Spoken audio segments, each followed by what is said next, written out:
Ajaran kemanunggalan Siti Jenar, manunggaling kaula Gusti menuju jalan kasampurnaan. Mari kita menelaah kembali ajaran kemanunggalan Siti Jenar dalam pembabaran tentang Tuhan. Terungkap bahwa maksud dari ungkapan-ungkapan Siti Jenar tentang konsep ketuhanan adalah untuk memberikan pengajaran pada khalayak tentang makna kemanunggalan. Konsep kemanunggalan ini menurut Siti Jenar adalah konsep untuk menjadi insan kamil dan manusia paripurna. Syekh Siti Jenar atau Lemah Abang menuturkan, "Saya ini mengajarkan ilmu untuk betul-betul dapat merasakan adanya kemanunggalan. Sedangkan bangka itu selamanya tidak bisa memiliki kemampuan. Adapun yang dibicarakan sekarang ini adalah ilmu sejati yang dapat membuka tabir kehidupan." Dalam dialog dengan para wali, Siti Jenar menuturkan bahwa Allah itu adalah keadaanku. Kenapa kawan-kawan pada memakai penghalang? Sesungguhnya, aku inilah hak Allah pun tiada wujud dua. Nanti Allah, sekarang Allah, tetap zahir batin Allah. Kenapa kawan-kawan masih memakai pelindung? Ucapan spiritual Syekh Siti Jenar tersebut diucapkan pada saat para wali menghendaki diskusi yang membahas masalah bicara ilmu tanpa teling-eling-eling. Diskusi para wali diadakan setelah Dewan Wali Sanga mendengar bahwa Syekh Siti Jenar mulai mengajarkan ilmu ma'rifat dan hakikat. Sementara dalam tugas resmi yang diberikan oleh Dewan Wali Sanga hanya diberikan kewenangan mengajarkan syahadat dan tauhid. Sementara menurut Siti Jenar, justru inti paling mendasar tentang tauhid adalah manunggal, di mana seluruh ciptaan pasti akan kembali menyatu dengan yang menciptakan. Dalam pandangan Siti Jenar, syahadat dan tauhid hanya bisa dipahami bila seseorang sudah mampu manunggal kalawan Gusti. Menurutnya, jika ada seorang manusia yang percaya kepada kesatuan lain selain dari Tuhan yang Maha Kuasa, ia akan kecewa karena ia tidak akan memperoleh apa yang ia inginkan. Dalam ungkapan mistik itu, sebenarnya Siti Jenar sedang memberitahukan suatu rahasia kehidupan. Rahasia untuk mencapai kehidupan yang sejati. Kehidupan sejati adalah kehidupan yang tidak pernah mati dan kehidupan yang selalu berkecukupan di dunia dan di akhirat. Kehidupan sejati itu dicapai dengan kesatuan kehendak antara Tuhan dan hamba. Dengan kesatuan tersebut, segala doa dan kehendak manusia akan diwujudkan oleh Tuhan. Tuhan adalah yang maha meliputi. Keberadaannya tidak dibatasi oleh lingkup ruang dan waktu, kegaiban dan kemateriaan. Hakikat keberadaan, segala sesuatu adalah keberadaannya. Oleh karenanya, keberadaan segala sesuatu di hadapannya sama dengan ketidakberadaan segala sesuatu, termasuk kedirian manusia. Maka, sikap yang selalu menuruti raga disebut sebagai sesuatu yang baru, dalam arti tidak mengikuti iradahnya. Raga seharusnya tunduk kepada jiwa yang dianugerahi atau jiwa yang dinaungi roh ilahi. Sebab raga hanyalah sebagai tempat wadah bagi keberadaan roh itu. Jangan terjebak hanya menghiasi wadahnya, namun seharusnya yang mendapatkan prioritas untuk dipenuhi perhiasan dan dicukupi kebutuhannya adalah isi dari wadah. Manusia yang mendua adalah manusia yang tidak sampai kepada derajat kemanunggalan. Sementara manusia yang manunggal adalah pemilik jiwa yang irodah dan kodratnya telah pula menyatu dengan ilahi, sehingga akibat terpecahnya jiwa dengan roh ilahi, maka kehidupannya dikuasai oleh keinginan yang lain, yang dalam Al-Quran disebut sebagai hawa nafsu. Oleh karena itu, harus ada keterpaduan antara zat wajibul maulana dengan budi manusia, dan sang zat wajibul maulana ini berada di dalam kedirian manusia, bukan di luarnya. Banyak tokoh mistikus dalam sejarah keruhanian telah mengalami pencerahan dan pemahaman yang sebenarnya. Di antara mereka, banyak yang menutup rapat-rapat pengalaman ruhaninya, namun tidak dengan Sidi Jenar. Pengalaman ruhani adalah guru untuk akal pikirannya. Pemahaman pikiran zahir bagi sang pejalan diperoleh dari pengalaman ruhani pribadi masing-masing dalam memahami tentang Tuhan, sehingga Sidi Jenar tidak membutuhkan penjelasan yang bertele-tele tentang Tuhan yang akan menjadi kabur kembali setelah mendapatkan penjelasan yang terang benderang dari pengalaman ruhaninya. Oleh karena itu, Sidi Jenar mengungkapkan konsep kemanunggalannya di sidang Dewan Wali ketika membahas tentang apa itu tauhid. Dalam pernyataannya, Sidi Jenar mengungkapkan, tidak usah kebanyakan teori semu. Sesungguhnya ingsun inilah Allah. Nyata ingsun yang sejati bergelar Prabu Satmata, yang tidak ada lain kesejatiannya yang disebut sebangsa Allah. Saya menyampaikan ilmu tertinggi yang membahas ketunggalan. Ini bukan badan, selamanya bukan, karena badan tidak ada.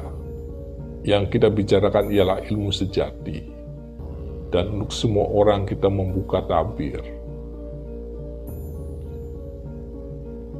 Dalam pandangan para wali Jawa, roh manusia itu mengandung sifat 20 hakikatnya diperuntukkan kepada manusia.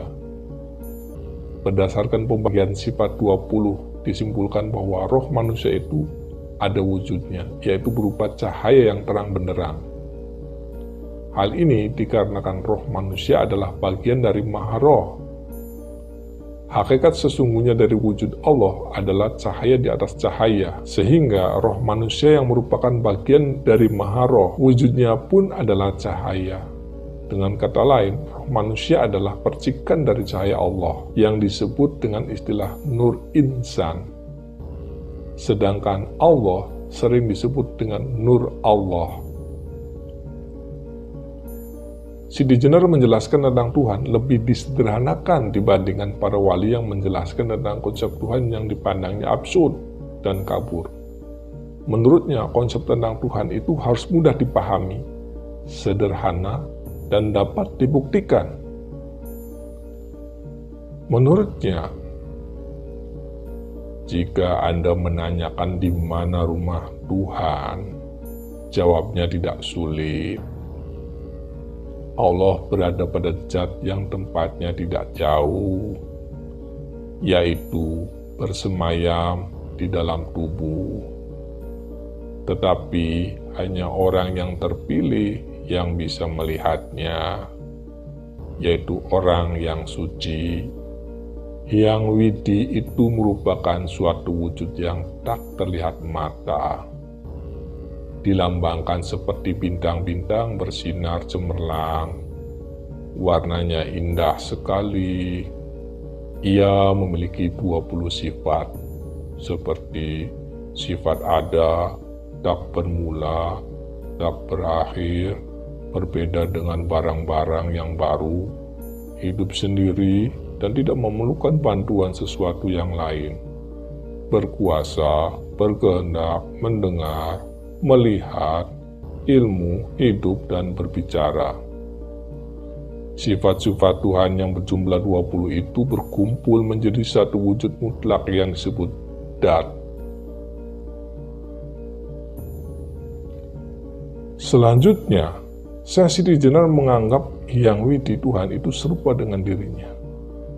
Ia merasa dirinya adalah jelmaan dat Tuhan dengan 20 sifat sebagaimana sifat 20 Tuhan. Karena itu, Sidi Jenar percaya bahwa dirinya tidak akan mengalami sakit dan selalu sehat dan akan menghasilkan perwatakan kebenaran, kesempurnaan, kebaikan, dan keramah tamahan. Dalam pandangan Syekh Sidi Jenar, secara umum, Tuhan diajarkan dengan istilah nama dan lafaz, sehingga pemahaman tentang Tuhan adalah sesuatu yang asing dan sulit dipahami. Nama akan mudah dipahami bila itu menjadi nyata melalui kehadiran manusia dalam kehidupan duniawi. Pandangan seperti ini sesungguhnya tidak asing dalam kehidupan kesadaran hidup orang Jawa yang menyatakan bahwa orang tua, ayah dan ibu adalah Pangeran Katon atau Tuhan yang terlihat bagi anak-anaknya. Jika ini merupakan hasil penyebaran ajaran Syekh Sidi Jenar, maka Syekh Sidi Jenar sebenarnya sedang berbicara mengenai konsep ketuhanan sesuai dengan kesadaran budaya orang Jawa. Karena itu pula ia menyatakan diri sebagai anak rakyat. Dalam pernyataannya tentang pemahaman nama Tuhan, Sidi Jenar bertutur, "Sesungguhnya lah, lafal Allah itu kesaksian akan Allah yang tanpa rupa dan tiada tampak, membingungkan orang karena diragukan kebenarannya. Dia tidak mengetahui akan diri pribadinya yang sejati, sehingga ia menjadi bingung. Sesungguhnya nama Allah itu untuk menyebut wakilnya, diucapkan untuk menyatakan yang dipuja dan menyatakan suatu janji. Nama itu ditumbuhkan menjadi kalimat yang diucapkan Muhammad Rasulullah. Padahal sifat kafir berwatak jisim yang akan membusuk, hancur lebur, bercampur tanah. Lain jika kita sejiwa dengan zat yang maha luhur. Ia gagah berani, maha sakti dalam syarak menjelajahi alam semesta.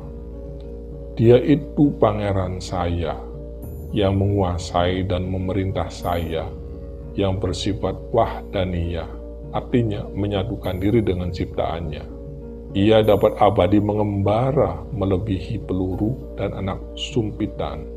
Bukan budi, bukan nyawa, bukan hidup tanpa asal dari manapun, bukan pula kehendak tanpa tujuan.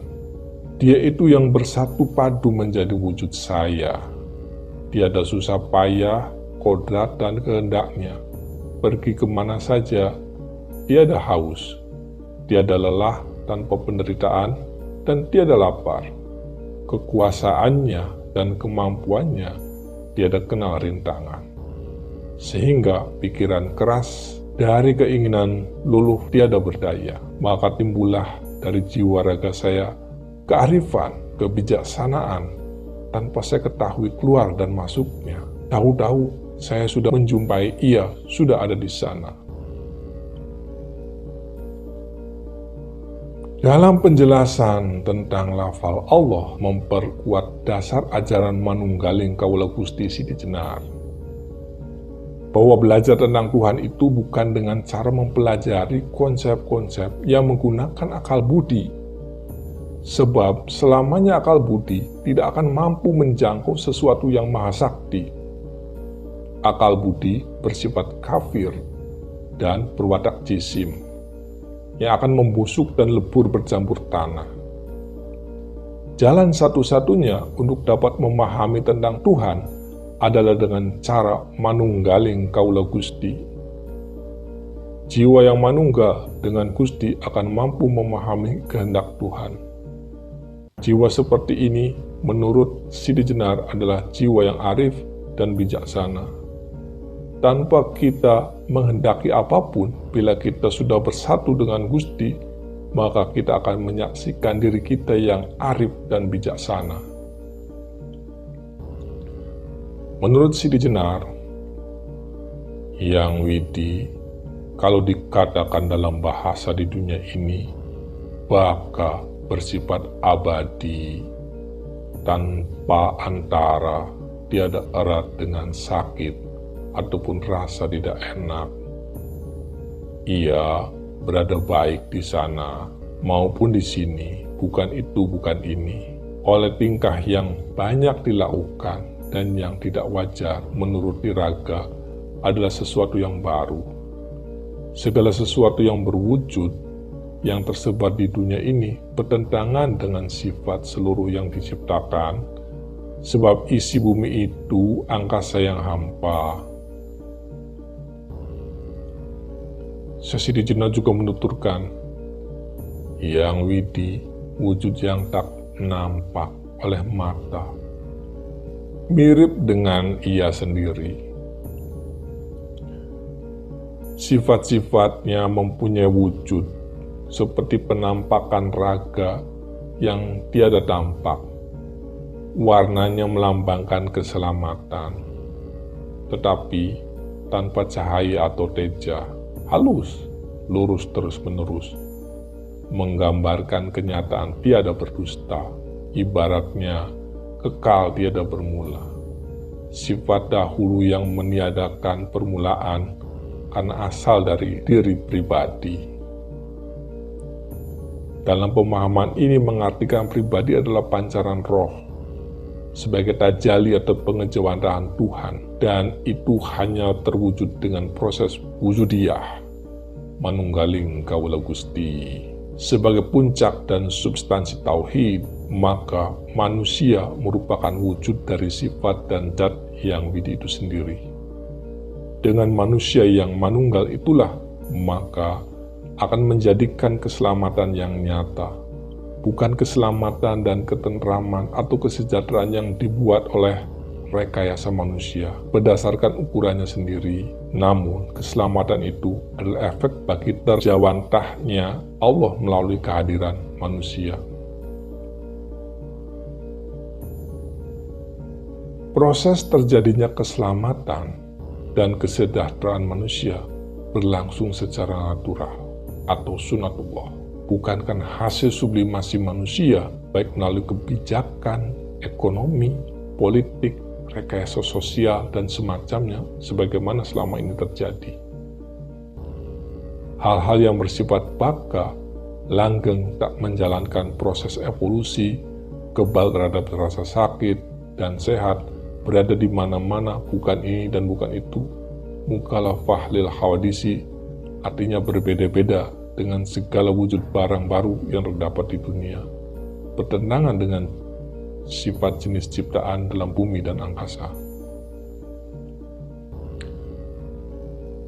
Dengan kemanunggalan yang membimbing manusia ke jalan kebenaran, sebagaimana ungkapan Sidi Jenar yang menyatakan, Jat wajibul maulana adalah yang menjadi pemimpin budi yang menuju ke semua kebaikan.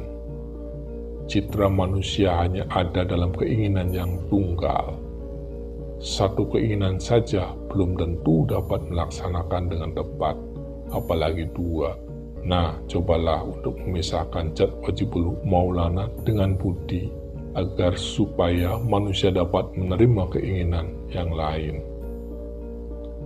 Pernyataan esoteris Sidi Jenar diungkap dalam pernyataannya dengan sangat jelas menunjukkan konsep yang mirip dengan konsep reinkarnasi Buddha Parwa, Siwa Buddha. Sidi Jenar menuturkan bahwa adanya kehidupan itu karena pribadi, demikian pula keinginan hidup itu pun ditetapkan oleh diri sendiri dengan tidak mengenal roh yang melestarikan kehidupan. Tiada turut merasakan sakit ataupun lelah, suka duka pun musnah karena tiada diinginkan oleh hidup. Dengan demikian kehidupan itu berdiri sendiri segendak. Pernyataan itu menunjukkan bahwa desain kehidupan, mengapa harus hidup, bagaimana hidup adalah desain pribadi. Pribadi di sini menunjukkan pada aku yang maha. Pribadi aku yang bersemayam pada diri aku yang mendesain kehidupan aku dan bersatu dengan aku. Kudrat irodat menjadi satu. Perbuatan dan akibat pasti akan berlaku, menunjukkan perpaduan konsep Jabariyah Qadariyah. manusia tidak semata-mata jabariyah, tetapi pada satu sisi pilihan kehendaknya juga akan mengakibatkan nasibnya. Manusia yang mampu merubah nasibnya secara dramatis adalah manusia yang mampu berkomunikasi pada Gustinya sendiri, di mana garis lahir dan hidup sudah diatur oleh Gusti yang jumeneng dalam badan wadah manusia. Dialah arsitek dan pengatur nasib kita. Melalui dialah manusia beroleh berkah, penghidupan, kecukupan, dan keselamatan. Konsep Tuhan ini kemudian oleh orang Jawa dijabarkan dengan konsep mikrokosmos dan makrokosmos. Mikrokosmos adalah kekuatan dahsyat yang ada di diri manusia yang berefleksi pada kehidupan makrokosmos. Pemahaman tentang hakikat ketuhanan dan kesejahteraan ini melahirkan ajaran Sasahidan Sidi Jenar dengan suluk yang terkenalnya. Aku menyaksikan pada datku sendiri. Sesungguhnya tidak ada Tuhan kecuali aku, dan menyaksikan aku, sesungguhnya Muhammad itu utusanku, sesungguhnya yang bernama Allah itu badanku, Rasul itu rasaku, Muhammad itu cahayaku. Kalimat Sasahidan Sidi Jenar selaras dengan konsep kemanunggalan sebagaimana dasar filosofi dan perilaku Sidi Jenar adalah bagian dari ajaran Manunggaling Kaula Gusti